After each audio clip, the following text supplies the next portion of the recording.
Culte ici au campus de Cergy. Nous sommes heureux de passer ce moment de culte avec vous et nous prions que véritablement le Seigneur nous conduise ce matin à une autre nouvelle révélation de lui-même et une nouvelle révélation de notre personne. Est-ce que tu peux me dire un bon Amen? Amen. Ce matin je vais faire un effort, je vais parler moins vite parce qu'on m'a dit que je parle vite. Amen. Depuis la semaine dernière, le Seigneur nous introduit sur un sujet ô combien important qui nous parle de l'identité en Christ. Car nous sommes dans le thème général de comment posséder notre héritage. Et nous avons expliqué que nous devons comprendre que l'héritage, ce n'est pas seulement des choses que nous devons acquérir, mais c'est aussi une personne que nous devons devenir. Dis avec moi, je dois devenir. Une personne que nous devons manifester. Et on a expliqué qu'il est important de comprendre notre identité en Christ. Il est important de comprendre notre identité en Christ. Et comprendre l'identité en Christ fait partie des fondements de la vie chrétienne. Et en général, les hommes, les personnes n'aiment pas les fondements parce qu'on trouve que ce sont des choses de base. Parfois, on trouve cela ennuyeux. Quand on était à l'école, on trouvait ça ennuyeux de mémoriser les tables de multiplication, les tables de division. Mais on ne réalise pas que lorsque nous négligeons les fondements, alors le Seigneur ne peut pas faire... Il y a des dimensions qu'on ne peut pas vivre avec le Seigneur. Si tu as négligé les fondements de l'arithmétique, c'est-à-dire la soustraction, la multiplication, l'addition, la division... Aujourd'hui, tu ne sauras jamais vérifier ta monnaie à la boulangerie. Dis-moi bon amen, si tu ne sais pas compter. Tu ne sauras même pas cuisiner parce qu'il y a des proportions. On va te dire de prendre un quart de telle ou telle chose.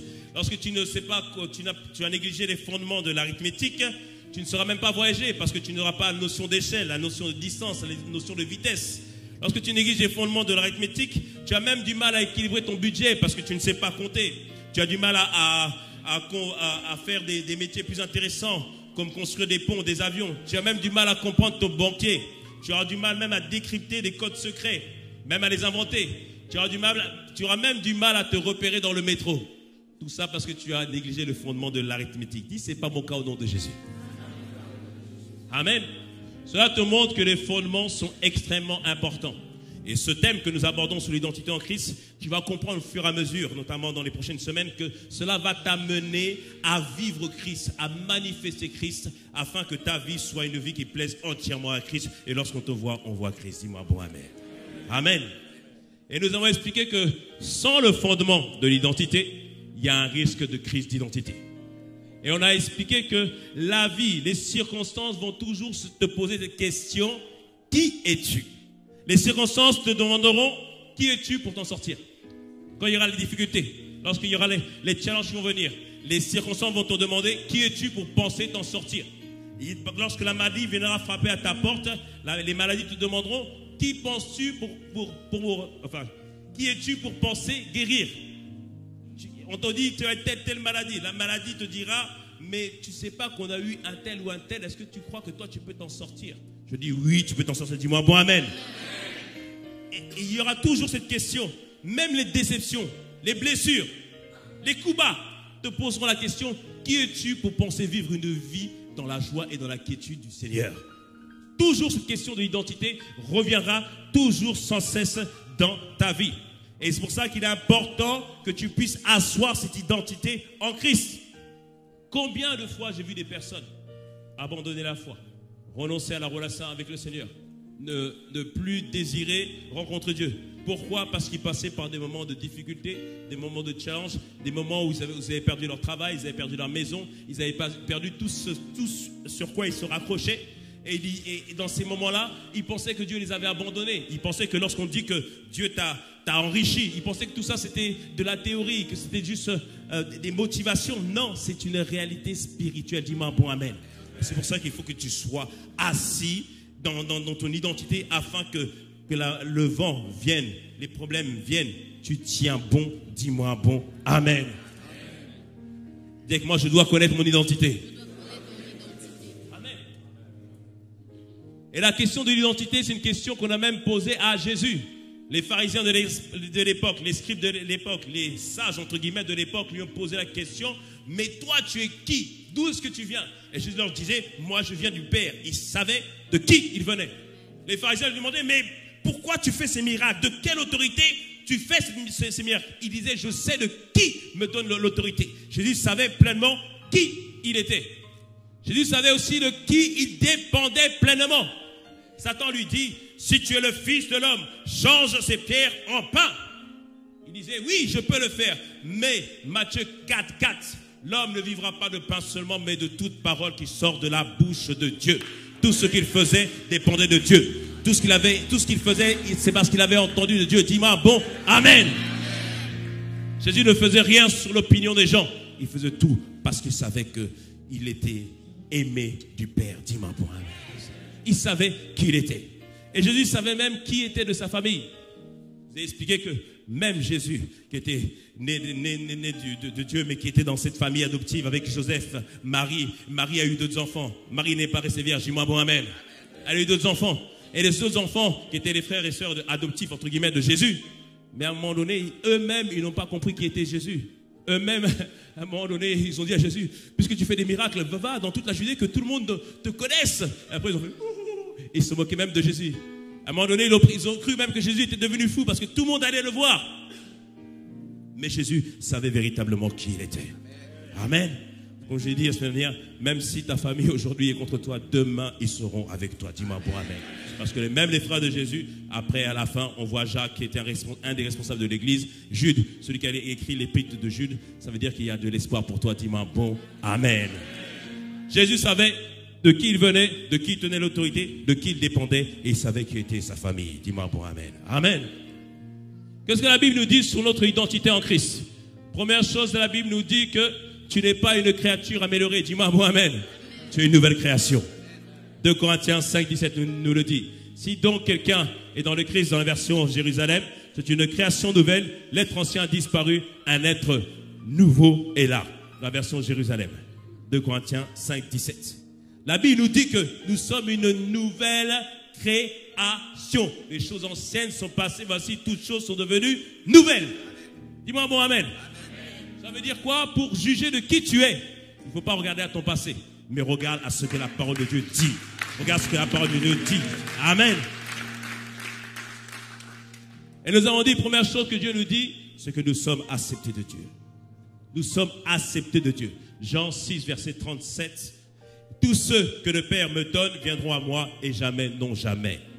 Je ne repousserai celui qui viendra à moi. Jésus disait que tous ceux qui viennent à lui, il les accepte. Tu es accepté de Dieu. Si tu as fait sincèrement cette prière, tu as dit, Seigneur, je t'accepte dans ma vie en tant que sauveur et Seigneur. Sache que le Seigneur t'a accepté et tu es maintenant dans le creux de sa main. Dis-moi pour amen. Nous sommes acceptés. Dis avec moi, je suis accepté de Christ. Amen. Donc, cela veut dire que ta validation, ta valeur ne vient pas de ce que les gens pensent. Ta validation vient de ce que Dieu pense de toi et il t'a accepté. Dis-moi pour amen. Amen. Nous avons dit aussi que nous sommes enfants de Dieu, que nous appartenons à la famille de Dieu. Dis-moi bon amen. Et qui est la famille de Dieu? Matthieu 12, 50.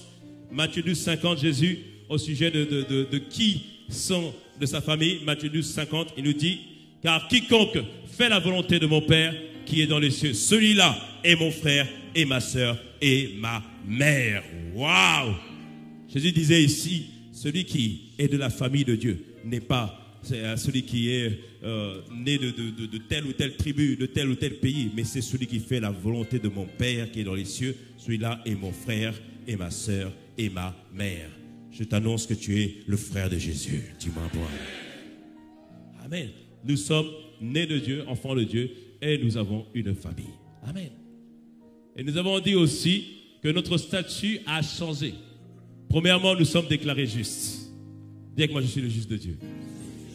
Juste, ça veut dire quoi? Ça veut dire qu'on est agréable à Dieu, rendu agréable à Dieu. En anglais, right standing before God, c'est-à-dire righteousness, c'est-à-dire être agréable à Dieu. Ça veut dire quoi, pasteur?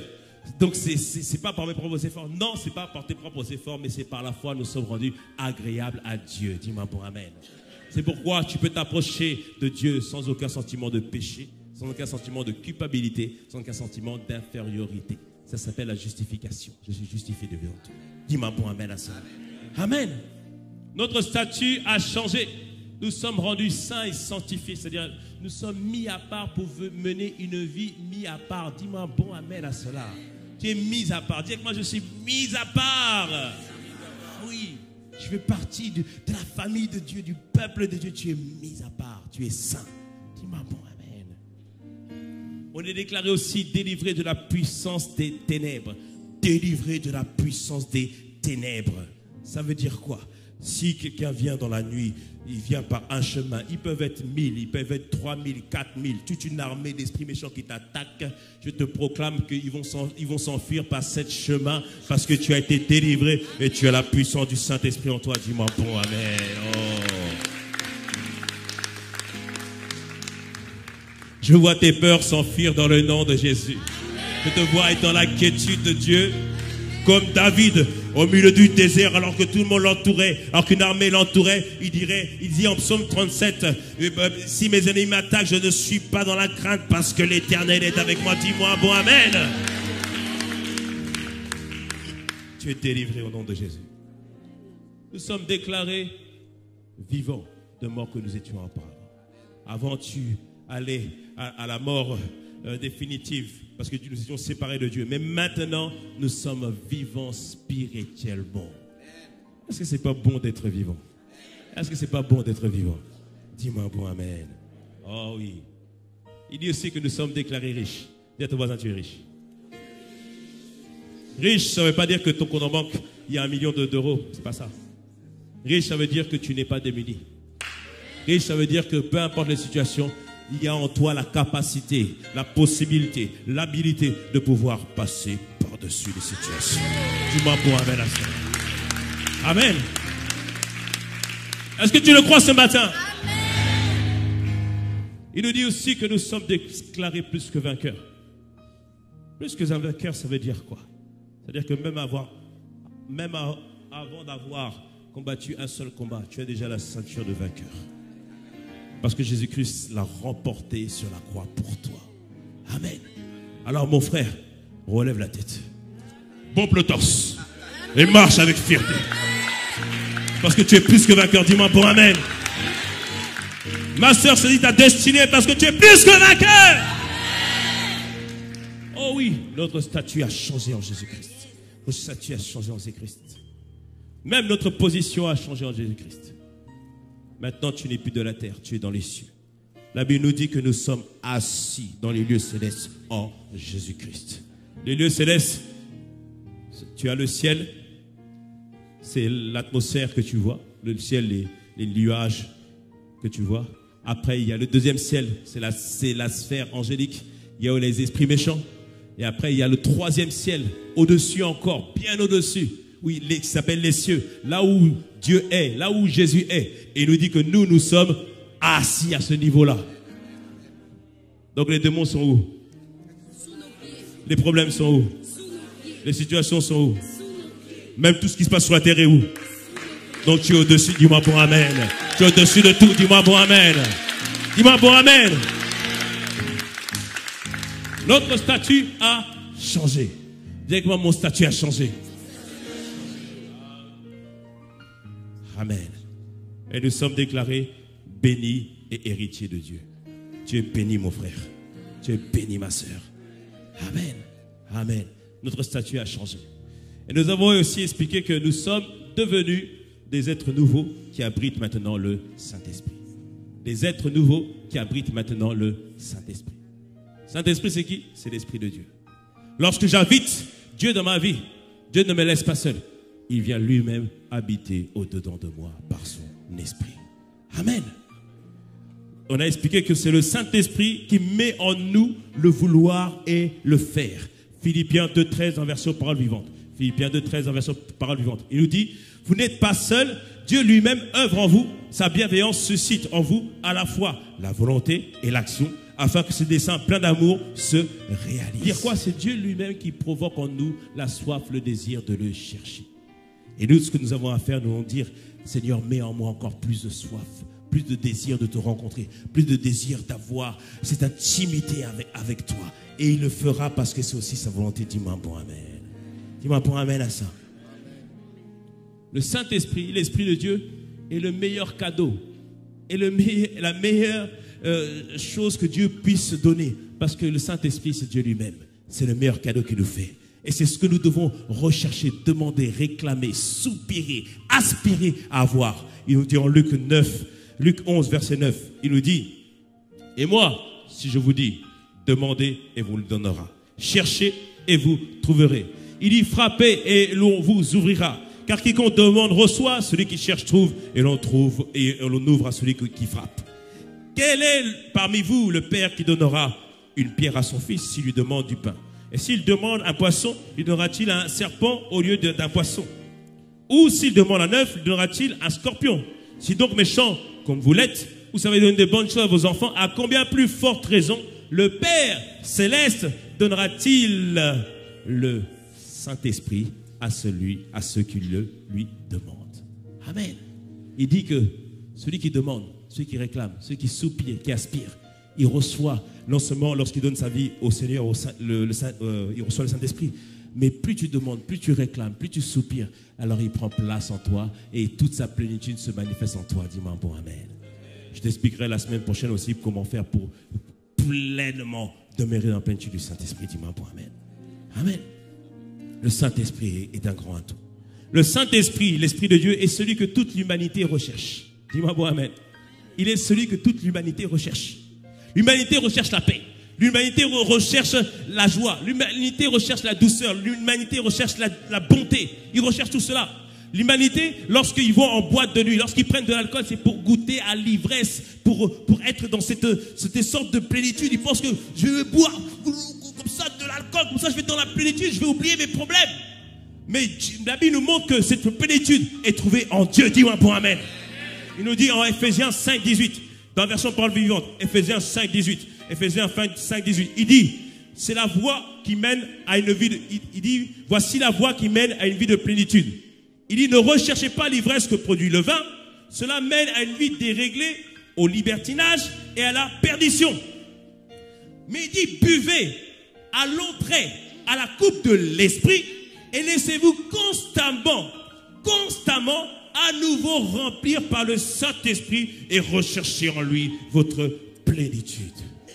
Il dit ici, la plénitude que le monde cherche est trouvée dans la parole de Dieu en goûtant, en aspirant à connaître encore plus l'Esprit de Dieu. Dis-moi bon amen. Quand il dit buvez à l'entrée à la coupe de l'Esprit, buvez à l'entrée à la coupe de l'Esprit, ça veut dire que lorsque tu recherches l'Esprit de Dieu, il ne faut pas juste faire...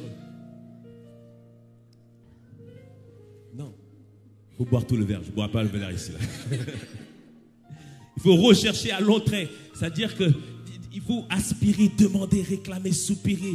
Seigneur, je veux te connaître plus, que ton esprit soit plus en moi, que tu sois plus révélé en moi, que ta plénitude soit révélée en moi. Il dit, bois à l'entrée dans la coupe de l'esprit. Dis-moi, bois amen. Est-ce que quelqu'un me suit ce matin? A dit, je te suis. J'irai plus loin sur ça la semaine prochaine, mais je poursuis ce matin. Le Saint-Esprit est celui qui te convainc que véritablement tu es enfant de Dieu. Car moi, en tant que prédicateur, je peux te dire que tu es une créature merveilleuse. Je peux te dire que tu es un chef-d'œuvre de Dieu. Je peux te dire que tu es un champion de Dieu.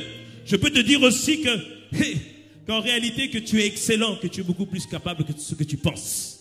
Je peux te dire aussi que tu peux faire au-delà, tu peux faire beaucoup plus dans ta vie. Je peux te dire que en vérité, il n'y a pas de limite à ce que tu peux faire. Il n'y a pas de limite. Il n'y a pas de limite à ce que tu peux faire. Il n'y a pas de limite. Je peux te dire aussi que tout est possible et que rien n'est impossible. Je peux te dire toutes ces choses. Mais celui qui peut te convaincre, c'est le Saint-Esprit. Amen. Parce que le prédicateur parle, cela rentre dans l'oreille. Mais c'est l'Esprit de Dieu qui imprime cela dans ton cœur. Qui imprime cela dans ton cœur. Amen. Tu peux acclamer le Seigneur.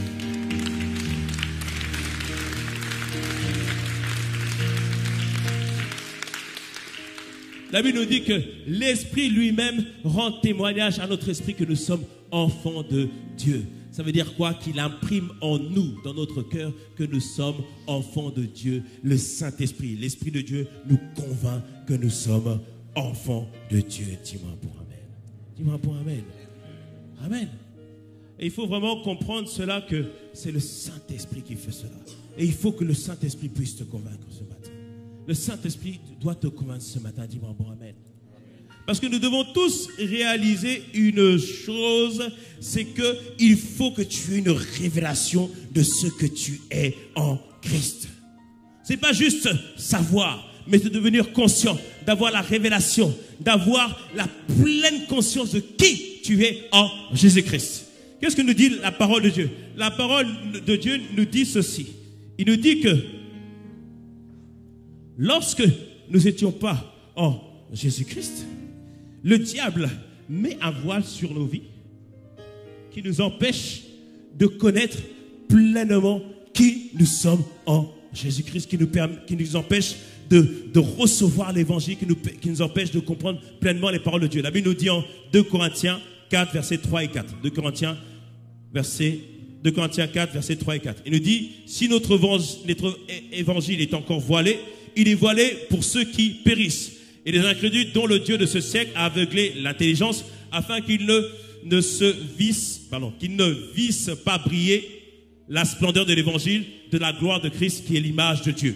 Ce verset, il nous dit que le monde est comme ça, avec un voile sur eux qui les empêche de comprendre l'évangile. Et le fait qu'ils connaissent pas, qu'ils n'arrivent pas à comprendre l'évangile, cela leur empêche de voir la splendeur de l'évangile de Christ et cela empêche de voir pleinement l'image de Dieu.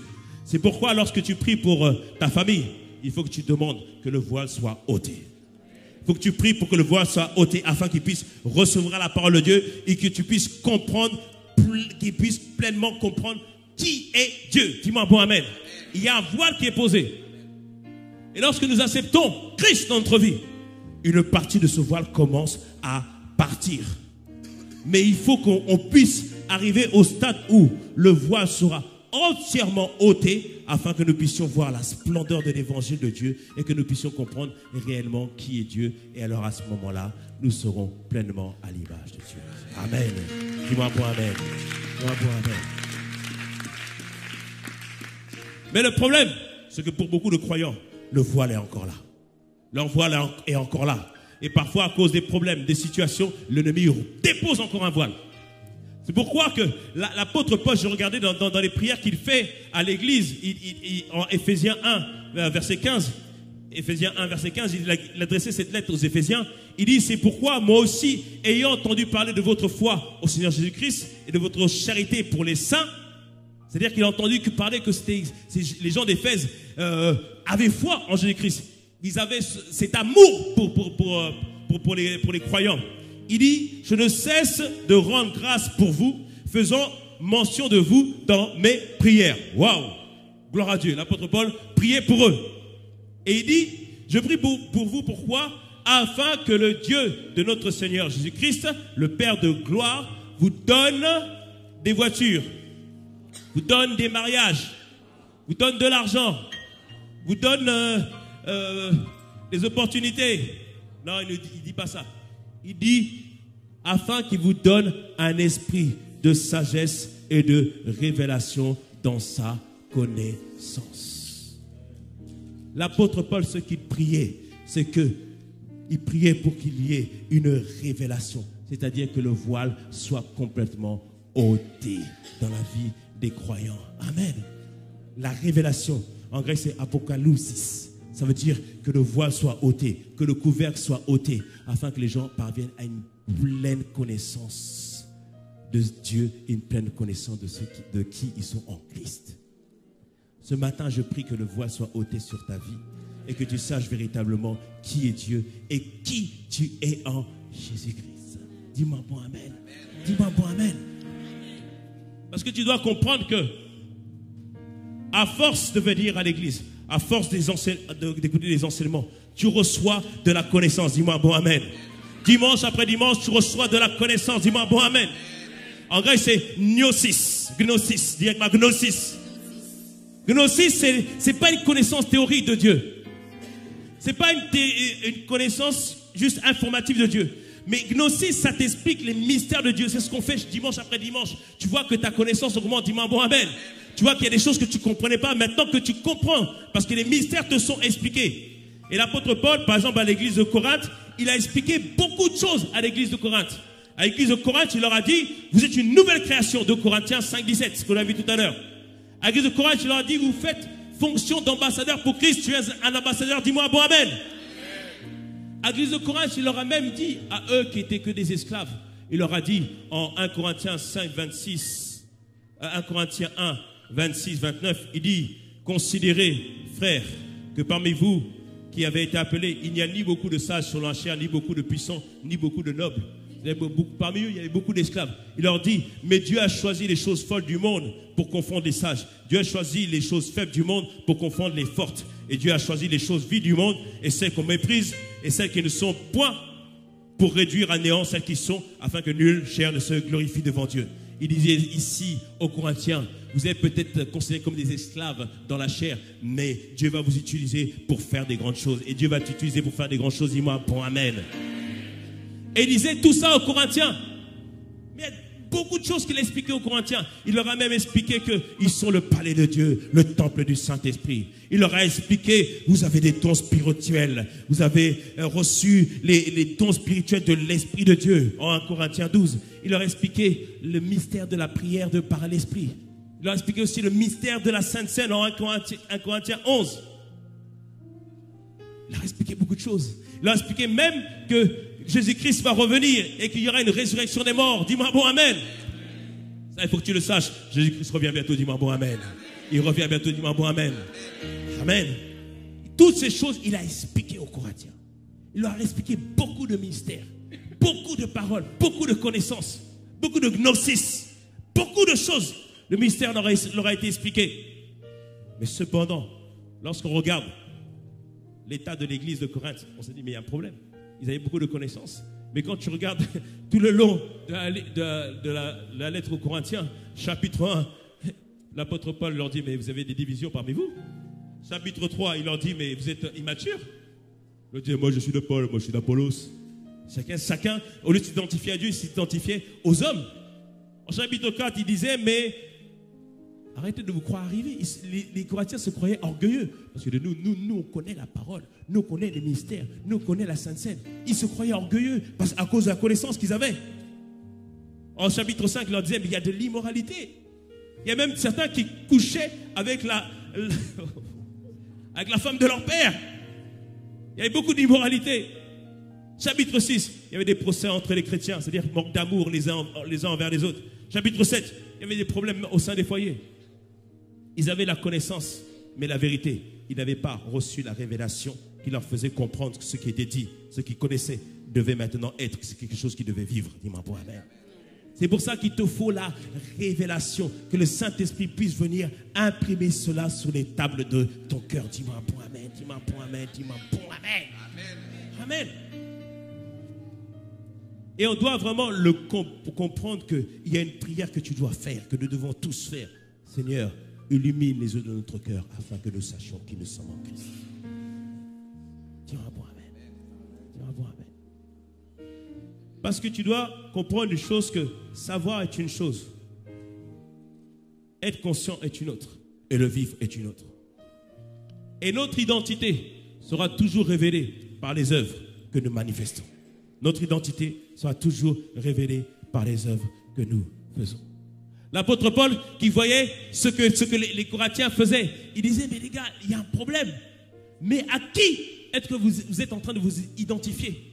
Parce que lorsque je regarde ce que tu fais, je peux savoir à qui tu te identifies. Et il disait aux Corinthiens, il disait, soyez mes imitateurs. Faites ce que je fais, parce que ce que je fais est exactement la même chose que fait Christ. 1 Corinthiens 4, 16, il leur dit, je vous en conjure. C'est-à-dire qu'il leur demandait avec insistance, je vous en conjure, soyez mes imitateurs. 1 Corinthiens 11, 1, il disait, je suis le Christ, faites exactement ce que je fais. Il disait, vous êtes mes enfants, mais identifiez-vous à moi. Faites ce que je fais. Faites vraiment ce que je fais. Amen. Et tu dois comprendre que la question de l'identité pose la question, qui imites-tu? Ou à qui est-ce que tu es en train de te identifier? Amen. Parce que lorsque je te demande, qui es-tu? Cela revient tout simplement à dire, de qui es-tu issu? De qui est-ce que tu viens? C'est la question qu'on posait à Jésus. Cela pose la question, en d'autres termes, de qui es-tu l'enfant? Cela pose la question de qui est ton père, qui est ta source, qui est ton origine, qui est ton point de départ, qui est ton référentiel dans la vie. Dis-moi bon amen. Et on a tous besoin d'un point de référence. Quand on te demande, quand on dit « Je suis enfant de Dieu », tu dois comprendre, dire « Je suis enfant de Dieu », cela signifie « je m'identifie pleinement à Dieu. » Amen. Quand je dis « Je suis enfant de Dieu », cela veut dire « Je suis de la race de Dieu. Je suis comme Dieu. Je suis de la ressemblance de Dieu. Je fonctionne exactement comme Dieu. » C'est ça, être un enfant de Dieu. Dis-moi bon amen à cela. C'est pour ça qu'à chaque fois que Jésus disait « Je suis un enfant de Dieu », les gens voulaient le lapider parce qu'ils comprenaient ce que cela signifiait. Il disait « Je suis exactement comme Dieu, je suis comme Dieu, je marche comme Dieu, je vis comme Dieu, je parle comme Dieu. » Ils comprenaient ce que ça voulait dire. Lorsque je dis que Dieu est saint, et lorsque je m'identifie à lui, c'est-à-dire que moi-même je suis saint, je marche dans la sainteté. Dieu ne se souille pas, je ne me souille pas. Dis-moi pour amen. Lorsque je dis que Dieu est tout puissant, il est El Shaddai, c'est-à-dire que moi aussi je suis extrêmement puissant. Dis-moi bon amen. Dieu ne se sent pas impuissant face aux choses, donc moi je ne me sens pas impuissant face aux choses du monde. Dis-moi bon amen. Quand je dis que Dieu est magnifique, cela veut dire que moi aussi je suis magnifique. Dis-moi bon amen. Toi aussi tu es magnifique. Dis-moi bon amen. Amen. Je m'identifie pleinement à Dieu parce que je suis un enfant de Dieu. Mon identité, je la tire de Dieu. Dieu est fidèle. Donc moi aussi je suis fidèle. Je suis fidèle aux hommes et je suis fidèle à Dieu. Dieu est juste. Moi aussi je suis juste. C'est-à-dire que je respecte ses lois et ses principes parce que Dieu respecte ses lois et ses principes. Je m'identifie pleinement à Dieu. Dis-moi bon amen à cela. Dis-moi bon amen à cela. Amen. Là vous me regardez et vous dites mais c'est des affirmations fortes. Oui. Mais c'est la vérité, dis-moi, c'est la vérité. Et on mesure toujours l'identité d'une personne, non seulement aux paroles qu'il dit, mais aussi aux actes qu'il pose. Car les actes trahissent notre foi, trahissent les convictions que nous avons au-dedans de nous-mêmes. Amen, dis-moi, amen, si tu es d'accord avec ça. Amen. Je sais que tu médites ce matin, c'est la méditation ce matin, dis-moi, amen, parce que ta vie doit changer au nom de Jésus. Amen. Nos œuvres témoignent toujours de la personne à qui, vos œuvres témoignent de la personne à qui vous vous identifiez au plus profond de vous. Les actes témoignent de cela. Et Jésus le disait à ses contemporains en Jean 8, verset 39. Il dit ceci. Ils lui répondirent, enfin Jésus posait la question aux personnes qui étaient autour de lui, qui est votre père? Ils lui répondirent, les gens qui étaient autour de Jésus, notre père c'est Abraham. Jésus leur dit, ah bon? Si vous étiez enfant d'Abraham, vous feriez les œuvres d'Abraham. L'œuvre d'Abraham, c'est quoi? Lui vivait par la foi. Abraham, c'est quelqu'un qui vivait par la foi. Alors que les personnes qui étaient autour de Jésus vivaient selon la loi, selon les rites, selon les principes. Abraham, c'était quelqu'un qui était rempli d'amour. Lorsque Dieu vient dire, je vais mettre le feu sur Sodome et Gomorrhe, Abraham a décidé d'intercéder, dire Seigneur, est-ce que tu peux faire quelque chose? Alors que les gens de l'époque de Jésus, dès qu'une femme était adultère, ils voulaient lapider la femme. Ils disaient, ça c'est pas les œuvres d'Abraham. Votre père n'est pas Abraham parce que si votre père était Abraham, vous ferez exactement ce qu'Abraham a fait puisque normalement vous devez vous identifier pleinement à lui. Amen. Ensuite, ils lui répondent. Et verset 40, justement, Jésus dit, mais maintenant vous cherchez à me faire mourir, moi qui vous ai dit la vérité, et que j'ai entendu de Dieu, et cela, Abraham ne l'a point fait. Abraham n'a jamais cherché à tuer les gens. Il a intercédé pour Sodome et Gomorrhe. Il dit, verset 41, vous faites les œuvres de votre père. Il dit, après les autres, il lui dit, nous ne sommes pas des enfants illégitimes. Nous avons un seul père, Dieu. C'est une bonne chose, n'est-ce pas? Dis-moi un bon amen. Mais Jésus leur dit, si Dieu, verset 42, si Dieu était votre père, vous m'aimeriez, car c'est de Dieu que je suis sorti et que je viens. Je ne suis pas venu de moi-même et c'est lui qui m'a envoyé. Pourquoi ne comprenez-vous pas mon langage? Parce que vous ne pouvez écouter ma parole. Il disait, si vous étiez le Dieu de Dieu, Dieu est amour. Normalement, vous devez m'aimer. Si Dieu est votre Père, vous identifiez pleinement à Dieu, Dieu est amour. Donc tout ce que vous faites est sur la base de l'amour. Si Dieu était votre Père, vous devez comprendre que pourquoi je guéris les malades, pourquoi j'agis, parce que Dieu est amour. Jésus était rempli de compassion envers les gens. Les gens de l'époque de Jésus lui disaient, mais c'est le sabbat on ne travaille pas. Il dit, mais vous, attendez, cette personne est malade, donc on ne va pas la guérir parce que c'est le sabbat.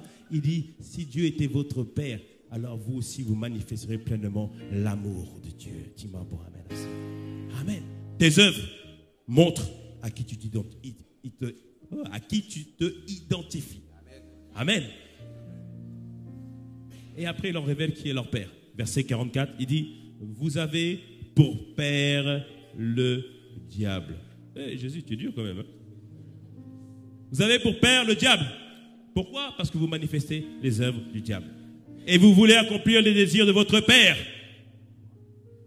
Il a dit, il a été meurtrier dès le commencement. Vous voulez tuer les gens parce qu'ils n'obéissent pas à la loi. Il dit, et il se tient, et il ne se tient pas dans la vérité, parce qu'il n'y a pas de vérité en lui. Lorsqu'il profère un mensonge, parce que certaines personnes utilisaient des faux témoins pour accuser, même ils ont même utilisé des faux témoins pour accuser Jésus. Lorsqu'il profère le mensonge, il parle de son propre fond, car il est menteur et le père du mensonge. Il dit ici quelqu'un, il leur reproche, il leur dit, je regarde vos œuvres, vous mentez. Tout cela ne vient pas de Dieu, mais vient de celui à qui vous identifiez, celui qui est considéré comme votre père, celui que vous considérez comme votre source, et c'est le diable. Que ce ne soit pas le diable ta source dans le nom puissant de Jésus. Dis-moi bon amen. Que ce ne soit pas ta source au nom de Jésus. Au nom de Jésus. Parce que quand tu manifestes certaines œuvres, le mensonge, ça ne vient pas de Dieu, ça vient du diable. Verset 45, Jésus leur dit, celui qui est de Dieu, écoute les paroles de Dieu, vous n'écoutez pas parce que vous n'êtes pas de Dieu. Ouh. C'est dur, hein? Mais Jésus leur disait, puisque Dieu est votre Père, manifestez les œuvres de votre Père. Puisque Dieu est votre Père, comportez-vous comme votre Père se comporte. Amen. Car la nature de nos pensées, la nature de nos œuvres, au travers de nos pensées, au travers de notre comportement, prouve qui nous considérons comme étant notre Père. On peut prier, on peut jeûner, on peut venir à l'église, on peut même chanter louange du Seigneur. Mais si au plus profond de nous-mêmes, nous n'avons pas accepté que Dieu est notre Père, que nous sommes enfants de Dieu, les œuvres que nous allons manifester ne sont pas les œuvres de Dieu. C'est ça que Dieu disait, ce peuple m'honore de la bouche, mais son cœur est éloigné de moi. Parce qu'on doit vraiment comprendre et saisir que pour être enfant de Dieu, c'est être exactement comme Dieu, s'identifier pleinement à Dieu. Tout à l'heure, je parlais des Corinthiens. L'apôtre Paul leur a décrit tout leur état. Et en Corinthiens 13, il leur dit, mais Dieu est amour. Tout ce que vous faisiez, tout ce que vous devez faire, doit manifester l'amour de Dieu. L'amour est patient. L'amour est plein de bonté. L'amour croit toujours. L'amour ne se vante pas. Il espère toujours. Il est plein de foi. Il est patient.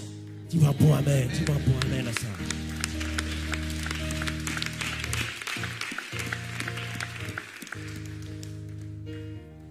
Ce que nous sommes en train d'affirmer, nos œuvres révèlent à qui nous identifions. Nos œuvres révèlent de qui nous sommes sortis. Nos œuvres révèlent de qui nous considérons comme étant notre Père. Amen.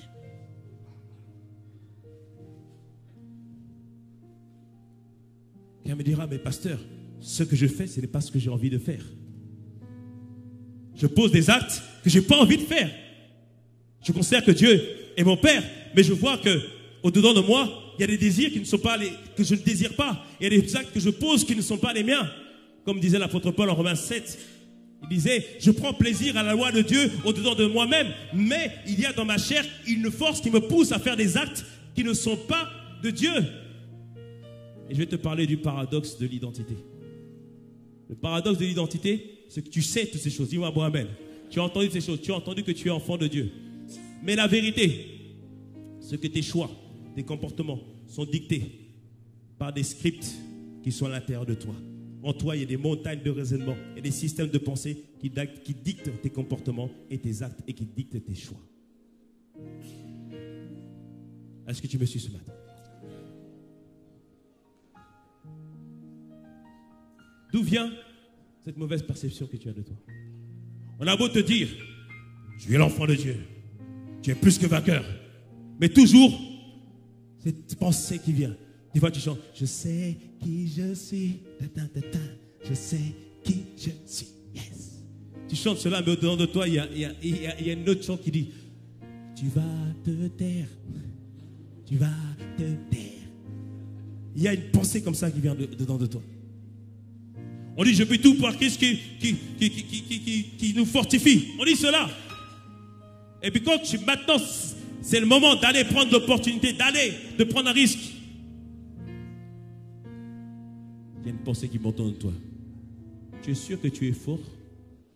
Tu es sûr que tu es fort? Tu es sûr que tu es fort?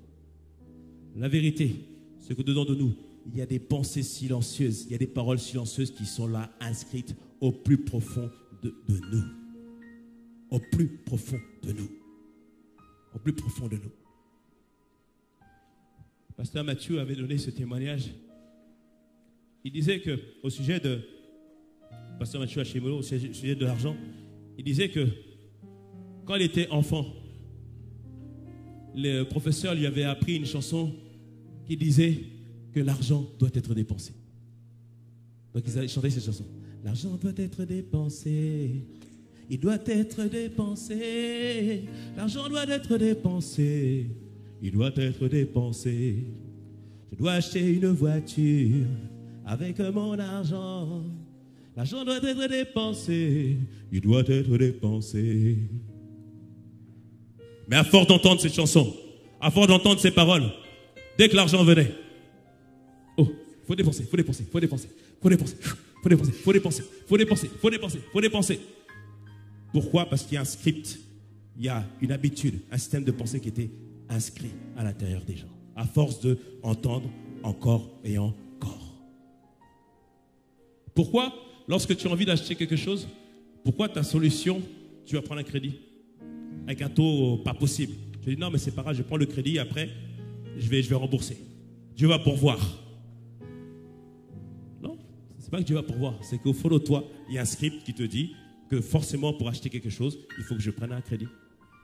Alors que Dieu te dit que tu es riche.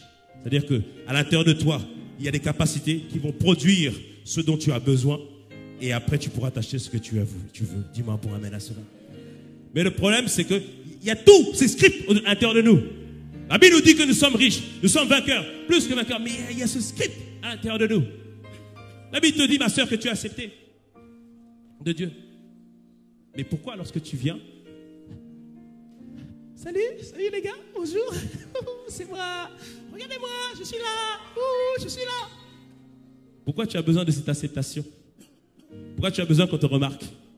Parce qu'il y a un script à l'intérieur de toi, une pensée, un système de pensée qui te dit qu'il faut que tu te fasses voir. Il faut que tu montres qui tu es, il faut que tu prennes de la place, parce que sinon on va te rejeter, sinon on ne va pas te remarquer. Ce sont des scripts qui sont inscrits à l'intérieur de nous. Cela ne date pas d'hier, ça ne date pas d'avant-hier, mais c'est à force dans notre éducation, dans notre vécu, par les épreuves par lesquelles nous sommes passés. Et ce sont des scripts qui nous empêchent de voir pleinement, de savoir qui nous sommes en Jésus-Christ. Ces scripts font quoi? Ils mettent un voile sur ce que nous sommes en Jésus-Christ. Et beaucoup nous marchons comme ça. Nous entendons la parole de Dieu, mais les scripts nous font faire le contraire. Nous entendons ce qu'il faut faire, mais les scripts mettent un voile sur la révélation de Dieu pour notre vie. Des années comme ça, tu dois changer au nom de Jésus. Amen. Et ça continue comme ça. Et c'est pour ça qu'on doit comprendre que le premier combat spirituel, on verra le combat spirituel contre les démons, mais d'abord, le premier combat spirituel, c'est contre les montagnes de systèmes de pensée, de raisonnement. L'identité de Christ ne peut pas prendre place en nous à cause des montagnes de raisonnement qui sont à l'intérieur de nous. Et des fois, je te dis, c'est des choses qui sont cachées, tu ne sais pas. Un jour, on a rencontré un frère, il était toujours colérique. Et dans l'entretien, avant de prier pour lui, on dit, mais d'où ça vient? En inspectant, en regardant, en discutant, en discernant, il nous dit, c'est parce que depuis, il cherchait la validation de son père. Mais son père était mort. Mais comment avoir la validation de quelqu'un qui est mort? Et donc, il y avait une colère en lui. Et à chaque fois, il était colérique. À chaque fois, il s'énervait comme ça. Pourtant, il voulait marcher avec Dieu. Mais au-dedans de lui, il y avait une colère qui était là. Un script, un scénario qui était inscrit.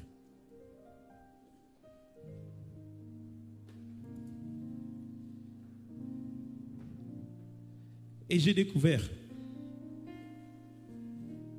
que un des moyens de vivre Christ, c'est de prendre le temps de ne pas chercher à masquer ce qu'on a dedans de nous.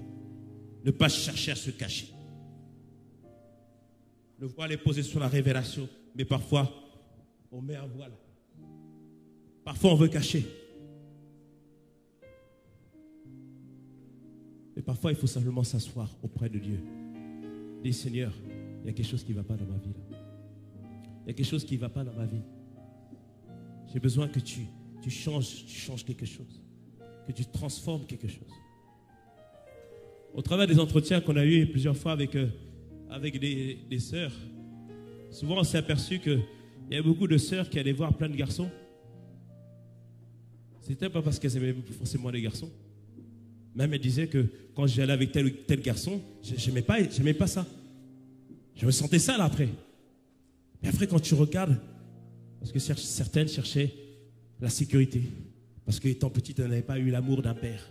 Quelqu'un pour les encourager, quelqu'un pour les sécuriser, quelqu'un pour leur montrer que pour avoir la validation d'un homme, on ne doit pas se vendre, on ne doit pas se donner, mais on doit simplement recevoir l'amour avec simplicité. Et ces sœurs ont cherché auprès de plusieurs hommes. Et là, à ce moment-là, il faut leur dire, tu n'as pas besoin de chercher un père physique. Il y a un père qui est dans les cieux. Il y a un père qui est dans les cieux. Il y a un Père qui est dans les cieux. Il y a un Père qui est dans les cieux. Il y a un Père qui est dans les cieux. Amen. C'est pour ça que quand ton comportement, tu vois que c'est récurrent, ne va pas trop vite. Reste là. Il dit non, Seigneur, ma destinée, c'est ça. Ce que tu dis, je suis juste, c'est ça. Je veux vivre ça. Je veux vivre cela. Je veux vivre cela.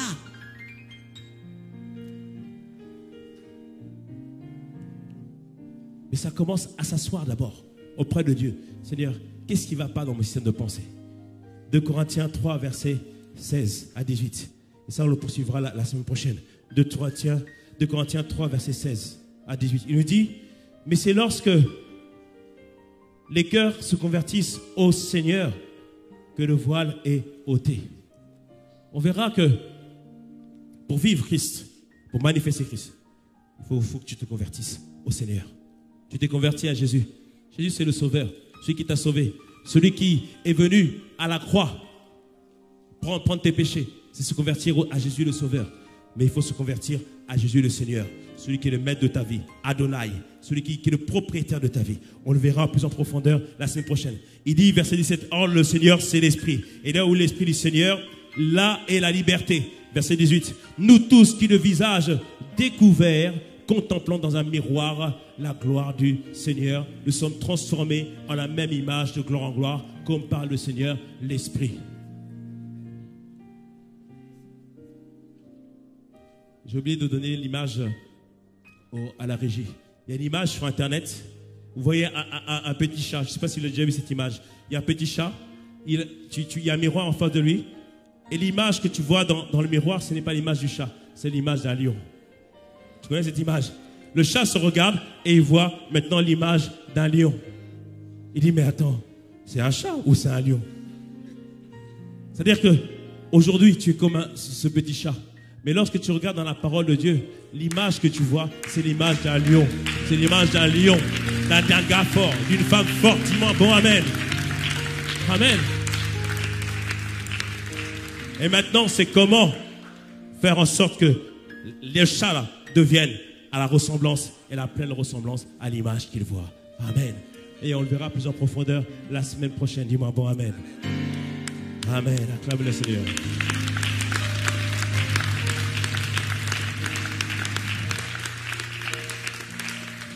Ce matin, il y a un point que faut que tu dises au Seigneur. Seigneur, montre-moi les pensées, les montagnes de raisonnement.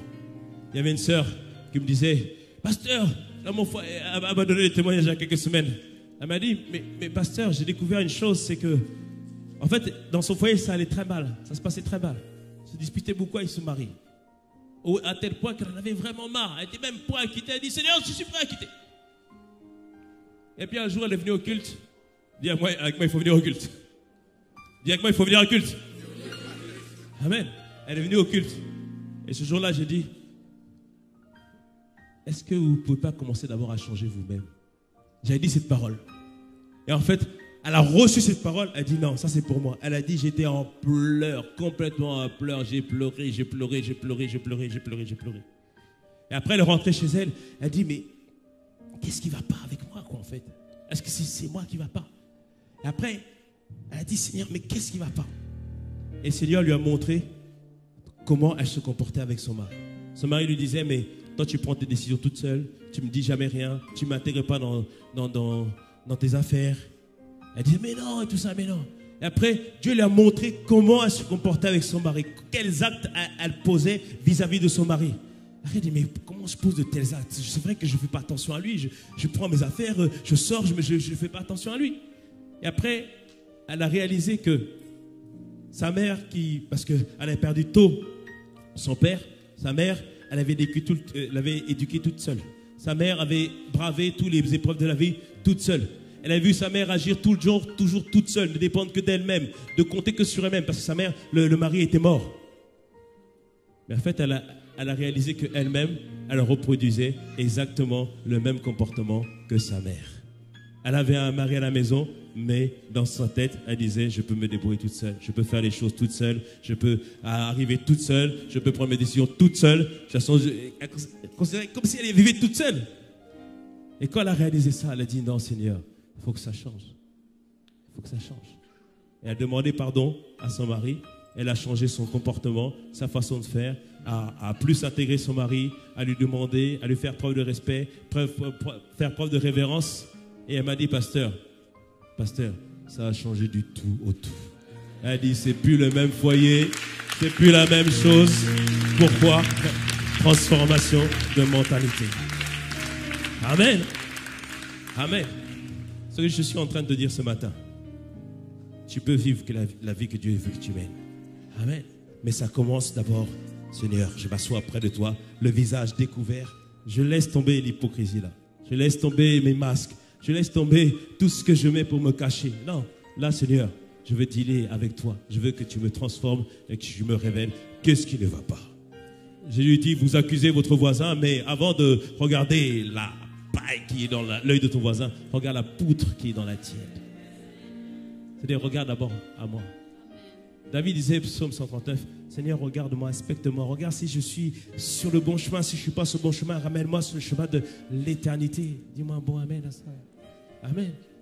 Ce que Dieu dit est vrai. Puisqu'il est notre Père, alors comportons-nous comme notre Père. Amen. Et il y a des montagnes, il y a des scripts qui nous empêchent de vivre cela. Mais au nom de Jésus, ces scripts tombent au nom de Jésus. Ces scripts tombent au nom de Jésus. Acclame le Seigneur si tu es d'accord.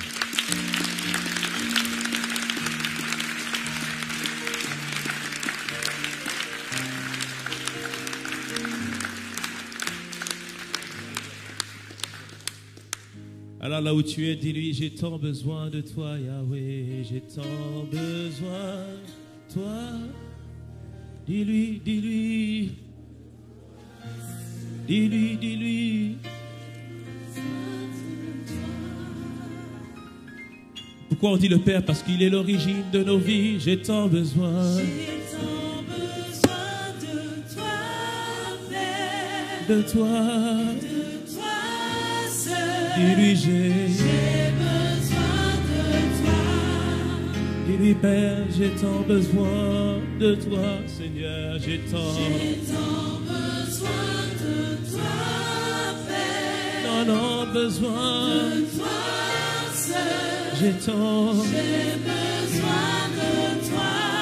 De savoir qui tu es, de savoir qui je suis, j'ai tant besoin. J'ai besoin de toi, j'ai besoin de toi. Tu es ma source et ma fondation et mon fondement. J'ai besoin de toi, Père. Oui, j'ai besoin, j'ai besoin de toi. Parce que je réalise, Père, mes actes doivent, Seigneur, te montrer. J'ai tant besoin de toi. J'ai tant besoin de toi. Dis-lui, Père, j'ai tant besoin.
correspondre.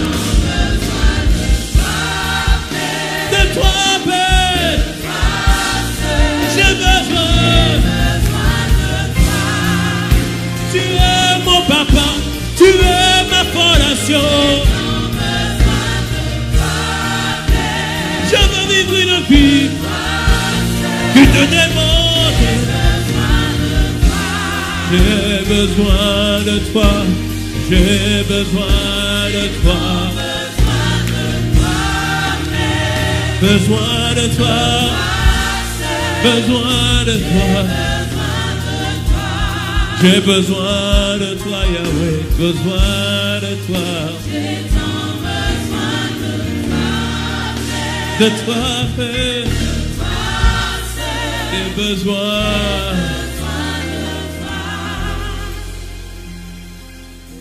Tu vas, regarde-moi. Tu vas prendre tes bras, tu vas les mettre comme ça.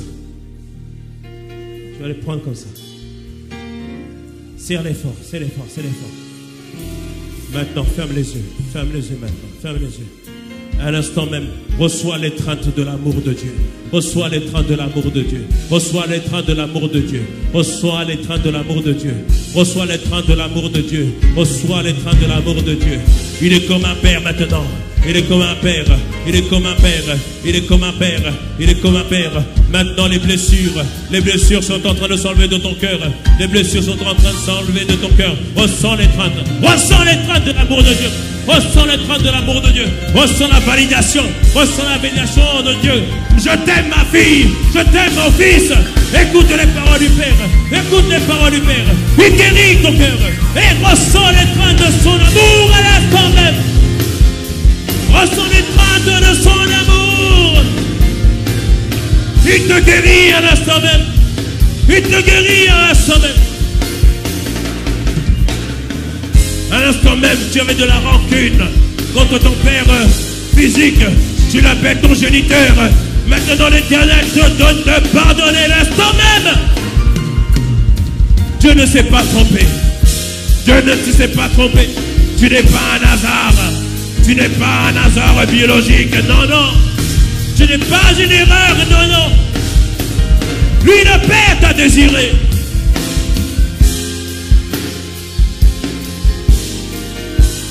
À l'instant même, il te guérit.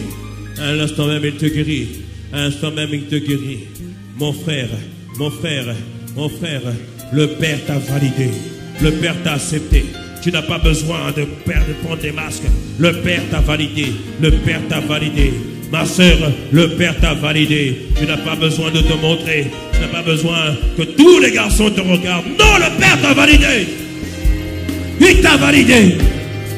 Il t'a accepté. Il t'a accepté. Il t'a accepté.